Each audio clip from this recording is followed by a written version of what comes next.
Greetings and bienvenue, Midnight Crew. Thank you for returning to this broadcast, and welcome to new viewers joining us for the first time. If you like a video, then feel free to subscribe. I have had quite a few interesting experiences in my life. I'm looking for someone that I can relate to, or can share stories similar to mine. As the older I get, the more they have an effect on me as a person. If nothing else, I hope these experiences entertain you. Overall, I'll tell my few experiences with ghosts and my one encounter with a UFO. Who knows, I'm even thinking about including my abduction story. I have to say I'm agnostic, but thanks to my encounters with ghosts, I find comfort in death knowing I will exist in some form.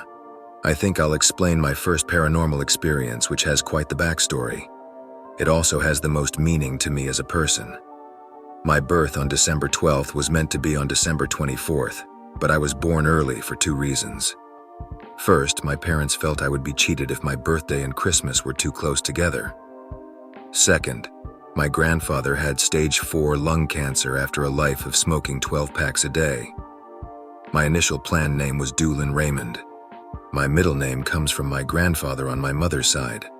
My family has a tradition of recycling names of deceased loved ones to carry on their honor. However, my mother hated the name Doolin. She asked if I could change my name to Clinton Raymond to honor my dying grandfather. He loved the idea, and that ultimately became my first and middle name. I was born with a gastrointestinal complication. It was fairly common, but the name escapes me. I tried Googling it. Essentially, it gave me constant stomach cramps and gas. No one could stand being around me. It caused hell for everyone who looked after me. My grandfather always opted to take care of me. The first 6 months I spent nearly every day with my grandfather until he was too sick to take care of me anymore. My parents told me he loved me very much. When he was starting to go and he knew he wouldn't see next month, he took me and sat me on his lap. He told my parents and my grandmother to wait outside. My father tells me we had the talk of a lifetime, and he told me everything he knew about what life was about and how to be a good man. I'm kind of remorseful that childhood amnesia took this memory from me. That said, I am very thankful he loved me so much. He died shortly after I turned 1. This leads to my first paranormal experience. One of my first memories I have after having infantile amnesia would be this experience. I remember seeing lots of smoke in the house. I walked to the source since everyone in my family was a smoker. I expected to see my father, who smokes like a chimney.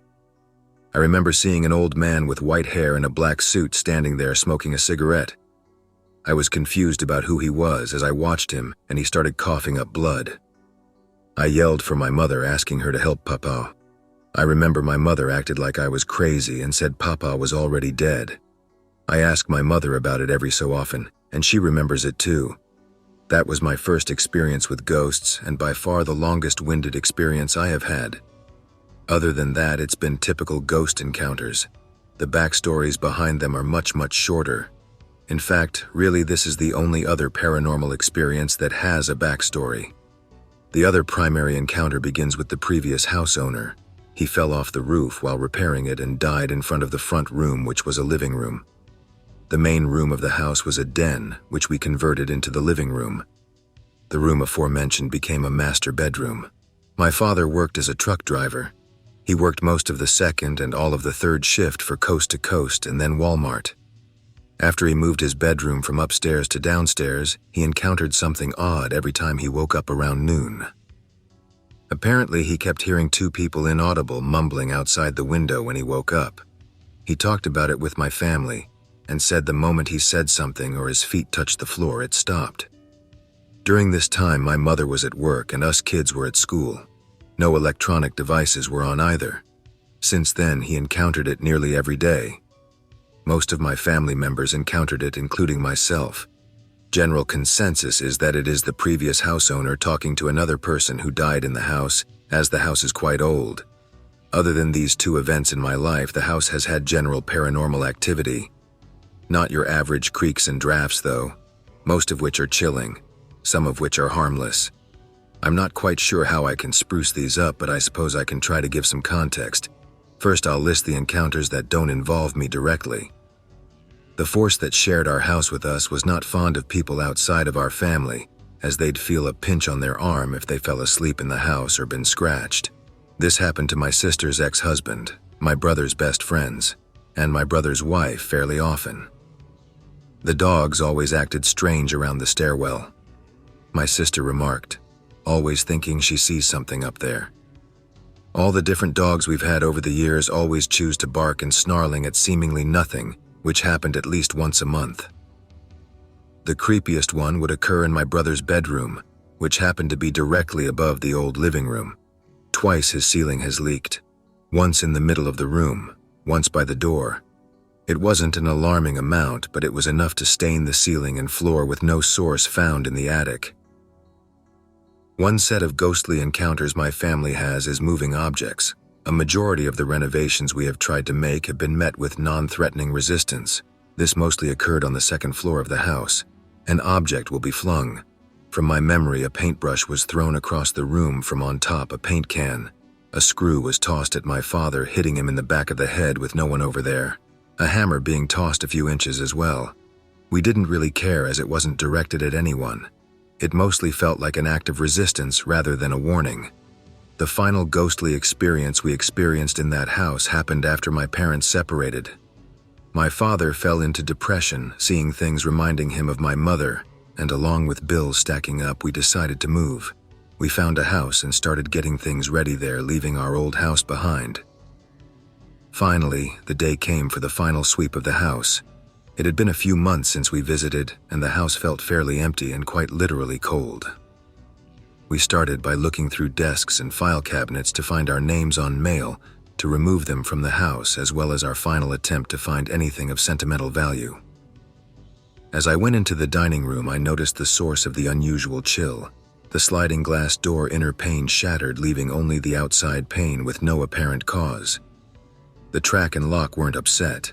The thick glass just shattered with nothing else around it. My other creepy or tragic events in life are much shorter. I'll go ahead and list the time I was nearly abducted with my sister. My mother, sister, and I were out on a car ride. We were going to the groceries. My mother had to stop and pick up money first at National City. The ATM was located inside of a small white building. She left the car running and went to grab some money. During this time alone, a strange older man was looking around, walking close to the car and scraping a cane against the ground.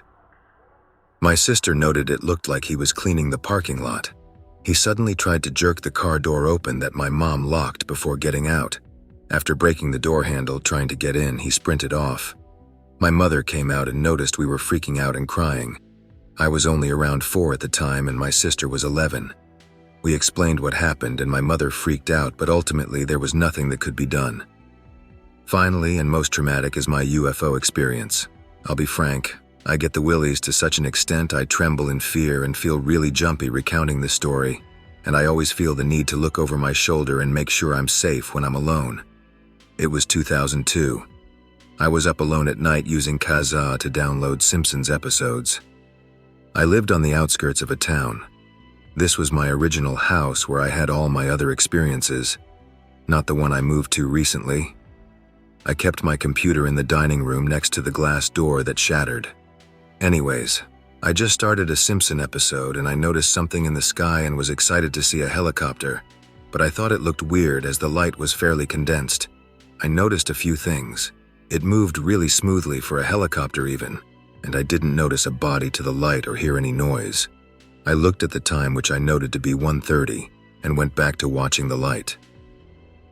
It kept increasing in size as it got closer. It looked a lot like a light bulb that didn't illuminate the area. My music player just swapped to a loud song and I jumped to the ceiling and removed some profanity I typed in response.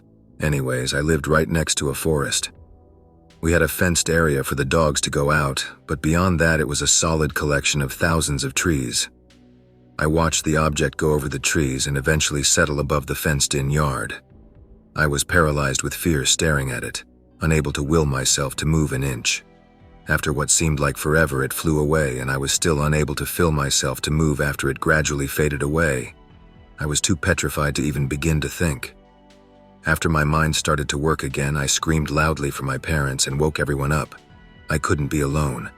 I also went to turn off my computer and hold my family and explain to them what happened when I noticed the torrent I started was nearly finished and the clock now said 3:30 a.m.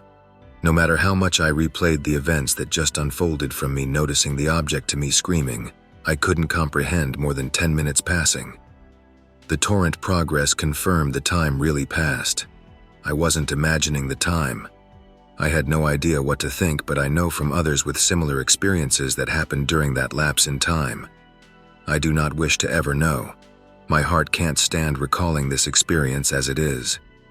I don't think I would ever feel secure or sleep well in my life if I had any memories of the missing time. As I said in the beginning, I recount these stories wondering if anyone else has any experiences they wish to share or to find anyone I can relate to. Hey guys, a couple of years ago I went with some friends to a festival in a city nearby. We went by bus and the trip would be short, about 3 or 4 hours long. The only bad thing was that we would arrive at the same time our favorite band would start playing. So things needed to go very well during the trip. We were as well thinking that the band, would be a little late, so everything should be okay at the end. The trip was fine. Me and my friends were really lucky that there was almost no traffic, despite the festival and everything. So we were almost arriving, there was like 30 minutes left, when the bus broke. Yeah, there we were. 30 minutes from the city. 30 minutes from the show starting. The bus driver contacted the company and the police. Help would arrive in less than an hour. Then they would be so kind to try to repair the bus first, and only then they would, in the case the bus proved to be dead, allocate us in another bus or any other thing. Okay, we would surely not arrive in time.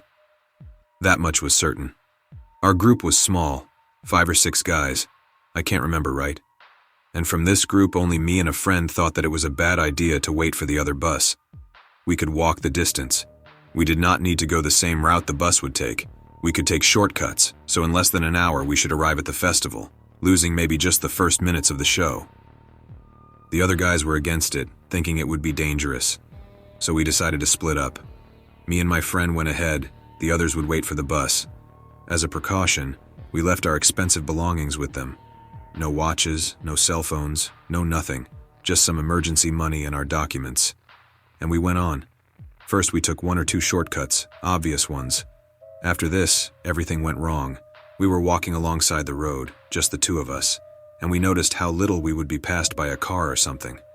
The city lights, very visible at the broken bus site, vanished, and illumination was poor at the road. We noticed that after quite some time and started to get nervous. Where the hell were the cars? Why was there no light? Where were we?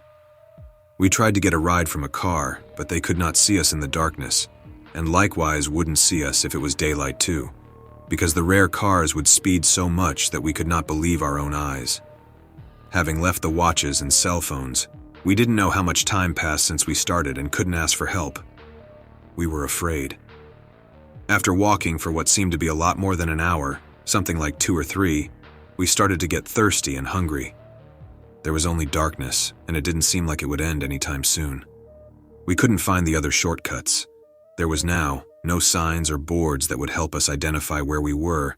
Things got fucked up. We decided not to turn back. We would go on and hope everything would go well. Then I started to hear things, my friend too. They were not voices or noises made by animals. They were cutting sounds. Like the vegetation beside the road was being cut down. This was the time we freaked. We ran. We ran a lot. After that, we got tired and resumed our hopeless walk. The sound vanished. Some hours passed. I don't know how many. We continued to walk. I was almost asleep when I saw the city lights. They were very near us, like, how could we not see them from the distance we were a couple of minutes ago? Okay, we got to the festival, found our friends, who were there already. They arrived some minutes before us. The bus was fine. It just pretended to be dead. We told them the story, and they laughed. They showed us we took only an hour to get there. My feels. When me and my friend did not see the show because we went to sleep in the first place we found. I was so tired I slept till morning. I missed everything. To this day, I don't know what happened. My friend doesn't have a clue either. The others think we just got lost, confused, and afraid. And as time passes, this story gets less weird as I forget the sensation that was to be lost there, in the darkness for all those hours. Don't know if this is paranormal or just weird, but I'll left it here. I have one for you, OP. It's a personal experience of mine.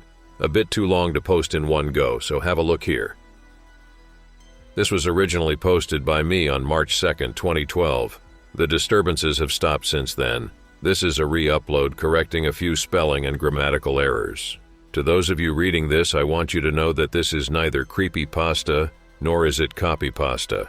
This is not something to be referred to as original content in that sense, because it is not a story I came up with. It is something I witnessed and therefore is not overly detailed and amazing. It is vague and sketchy at best, as most paranormal reports are. As I tell you this story, believe what you want. I saw these apparitions 3 times in total, and I like to believe they are all hallucinations or simply a coincidence considering the way they played out. Now let's begin. First, a bit of backstory explaining my first paranormal experience. My grandmother had a white and brown pit bull by the name of Lucy several years back when I was about 10 or 11. Any information beyond that is not important because you aren't here for a cheesy novel or my life story. So, long story short, the dog died, having succumbed to a tumor it had, and was buried, or cremated. I forget which, doesn't matter, the corpse was disposed of. Skip forward a few years later, I'm 12 or 13 and spending the weekend at my grandmother's house with my cousin, who also lives there. Normally, we'd just sit in her room watching movies or playing video games all day, only coming out for food, the bathroom, etc. It was just such an occasion when I left the room to go get a drink from the refrigerator, when I had my first paranormal experience. As I walked down the hallway into the living room from my cousin's bedroom, I turned right into the kitchen, where the dining table, which was a simple 3 to 4 foot high round kitchen table, was standing against the wall to my left. Now, Lucy had been dead for years, and I knew this. I also knew that it would have been physically impossible for her to jump or even climb onto the table as the chairs were pushed in completely. What relevance does that have? Well, as I walked past the table and to the refrigerator, I saw quite a vivid, though very vague at the same time, image. I mean this in that I know I physically saw something and my mind concluded what it was in an instant, but it in no way actually resembled what I concluded that it was. Standing or sitting upon the table upon all 4 legs was a white, brown, and black blobish figure. It was almost completely amorphous and amoeba-shaped with black or non-existent eyes, and was easily as tall as the table itself, as I recall it now. I paid no direct attention to this figure as it stared at me, and I simply uttered, "Hey, Lucy," as I stepped past and retrieved my drink. It was at that moment I froze in place, my thoughts becoming clear. I'd noticed the kitchen had been much cooler than the rest of the house was, and there was no reason for this that I could think of. This was before standing in front of an open fridge, of course, so I can count that theory out.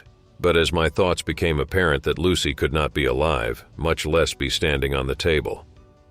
Lucy was only about 2 feet tall at best, though likely shorter, and as I turned back slowly, utterly terrified, the figure was gone.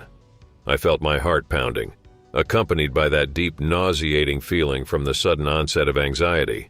But no, I grabbed my drink and ran back to the room and never said a word to anyone. Besides, what normal or rational person would believe me? Jump forward a couple years, but I do not mean a certain event. A couple things in particular began occurring back in my house since that day, every single night. From that point forward that we had dishes drying on a rack in the sink, I could hear the sound of them being thrown on the floor and shattering. It was impossible that they could fall as they were firmly held in place and only an inch or two from the bottom of the sink. Nevertheless, the sound grew louder and louder each night before stopping, and upon investigating, the dishes were in fact fine. This was not a dream nor sleep paralysis because I could still move, and I would lay awake each night listening to this while my mother blew it off. It was around this time my baby sister was born, and upon reaching the age of a young toddler, 2 or so, she would often wake up screaming and crying at random and begin staring or pointing at a random corner of the room. She would then refuse to go back into the room. Now you can say that she was afraid of the dark and thought she saw something, But this happened in daylight too, as well as when taking naps in the living room rather than just her room. We had also often heard the sound of footsteps in our attic, but were never able to investigate. You see, the genius that built our old house that we used to live in put cabinets into the kitchen that covered half of the entrance, and it was nailed in. Accessing the attic was physically impossible unless you removed the cabinets and removed the nails from the entrance.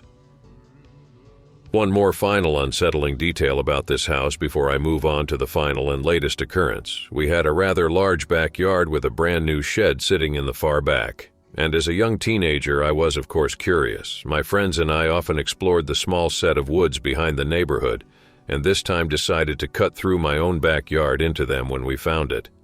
There was another old decrepit shed behind the newer one made completely out of old wood.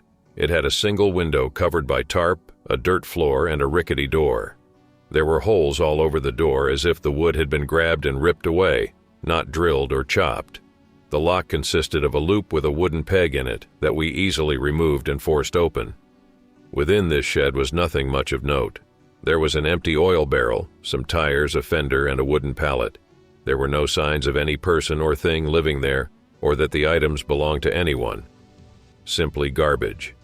The following weekend, I had been staying at my grandmother's again and returned home to be met by my friends with news. As they explored and played in the wooded area behind the house, they claimed to have seen a man with ragged clothes walking towards the old shed, and never again had they seen him. I passed this off as a child's lie trying to have fun, but who knows? Know that when we left the shed after finding it, we shut the door and replaced the peg lock. A couple months later, we decided to go back and check it out again. No one but us knew it was there besides my parents, and they preferred not to go near it. What we found chilled us. The dirt looked as though someone or something had moved through it, and the peg was out of its hole and nowhere to be found, the door seemingly forced open as it lay crooked and ajar. The tarp that covered the window also seemed to be partially torn down. We ran and never messed with that shed again. Note that during all of this, the sound of shattering dishes, footsteps in the attic, and whatever my sister saw was still occurring over the years we lived there. Move forward many years to 2011 and 2012. Now, roughly, my final two paranormal experiences as of December or so. I was up late at night playing PC games and casually browsing the net as I usually do, when I decide it's getting a bit hot in my room because of the heat my GPUs are pushing out. It is around 3 or 4 in the morning when I stand from my desk and move to open the window. I raised the blinds and began to unlock the window when I noticed a man in a very dark hoodie standing directly across the street on the sidewalk staring at my house.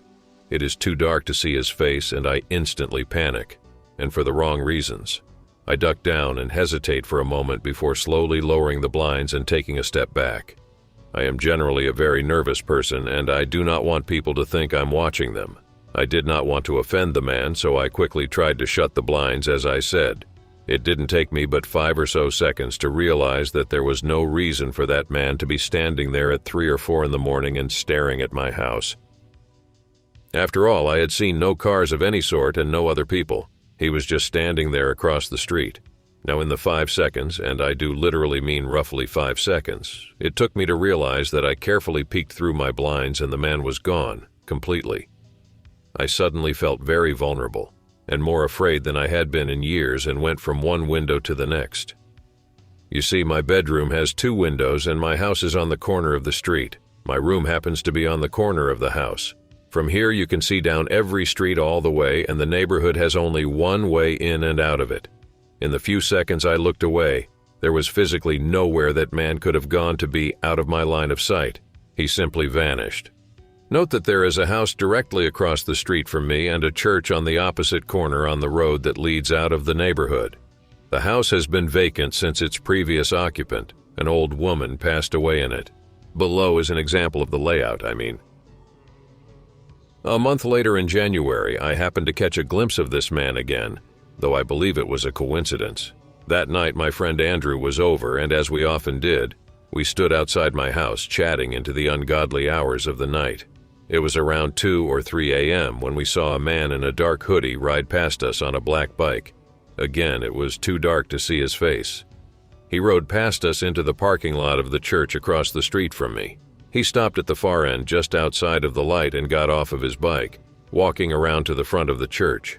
I told Andrew not to look back, keep facing me and keep talking. I would stare over his shoulder the entire time to keep any eye out. You see, I assumed it was a kid up to no good.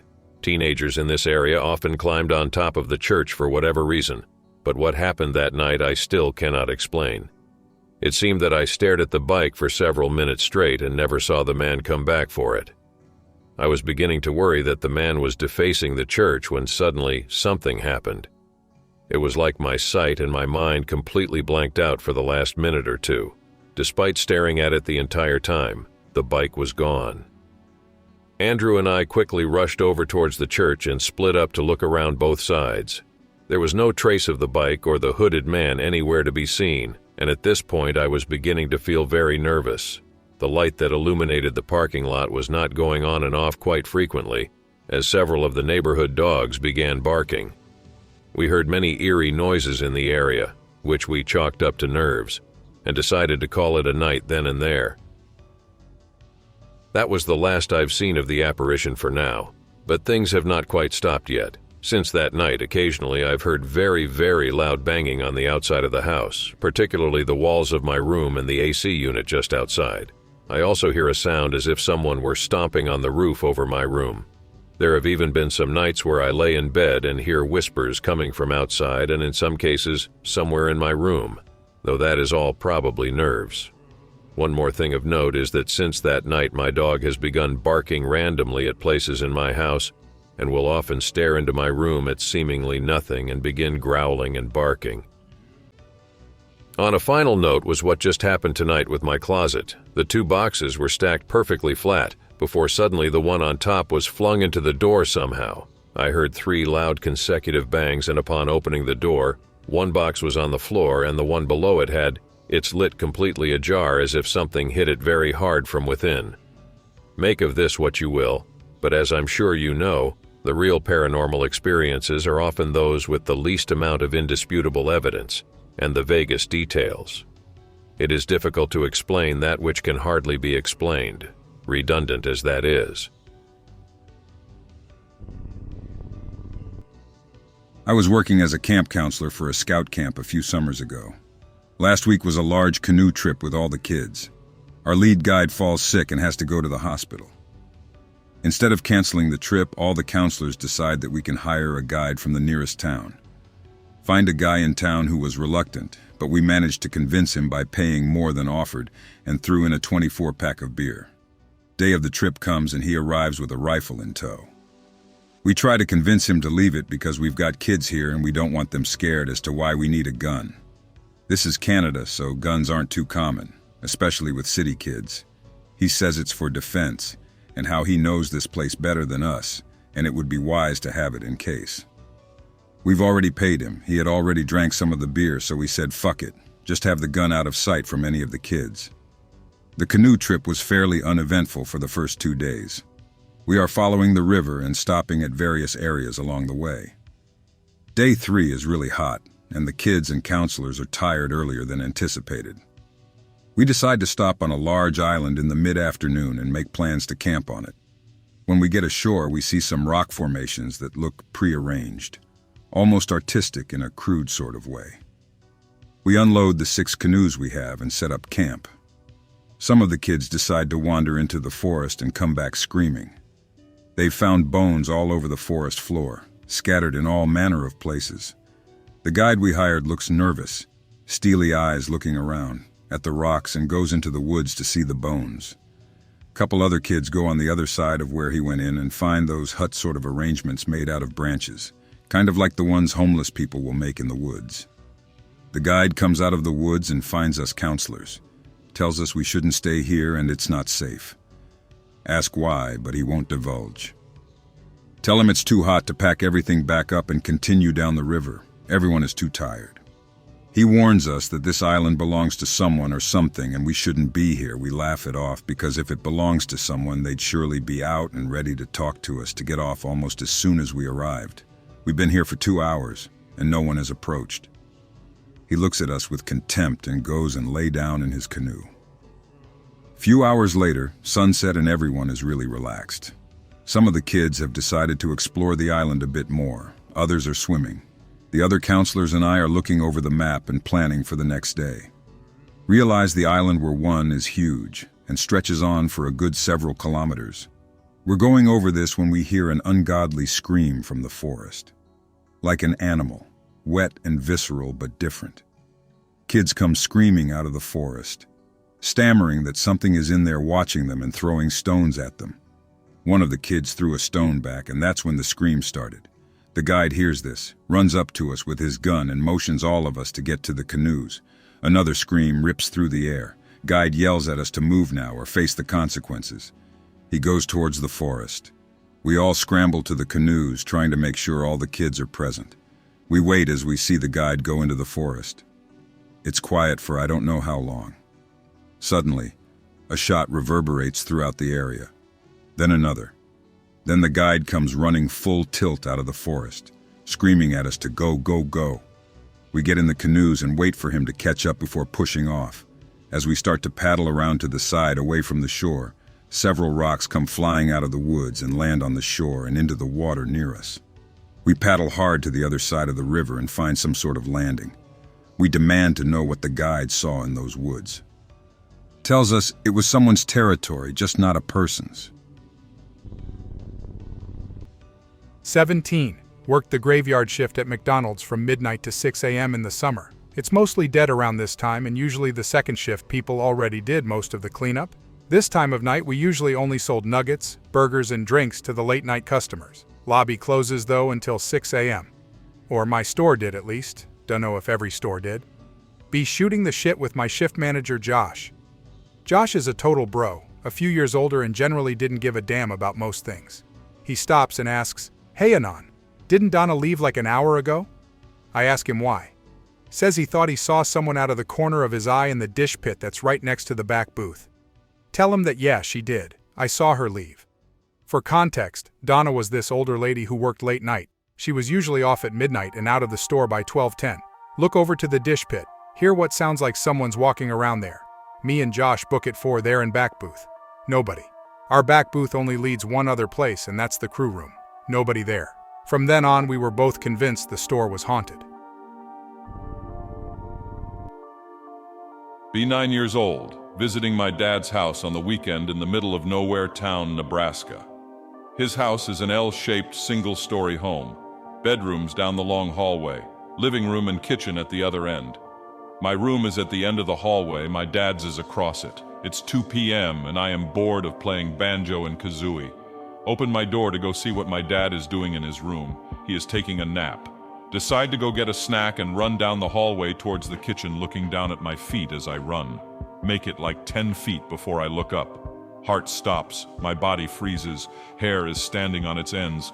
A fear unlike anything I have experienced rushes through my body. I see a slender green face looking at me with one long black eye, its long fingers wrapped around the corner. Same sight as from communion. A second later, it disappears around the corner towards the kitchen on the right. After the fear washes over, I immediately run the next 15 feet down the hall and turn absolutely nothing. I ran back to my room and only came out when my dad woke up. I hadn't seen communion until college, and when that scene happened, I nearly shit my pants reliving that memory. Never seen it since. Oh, fuck yeah, I was waiting for aliens and UFOs. I might watch that to get a feel for what you're talking about. This might be far-fetched, but it might have hit you with a wave of something so you would see it charging into the kitchen. Your cards played out right, and you had a first-hand experience. Sorry to bring the crazy talk into it, but did it seem demonic evil or just there and it scared you? I never had any hauntings or demonic things happen there. My dad didn't either. I'm not sure if it was just fucking with me or watching. Thankfully, I haven't been visited since that I am aware of.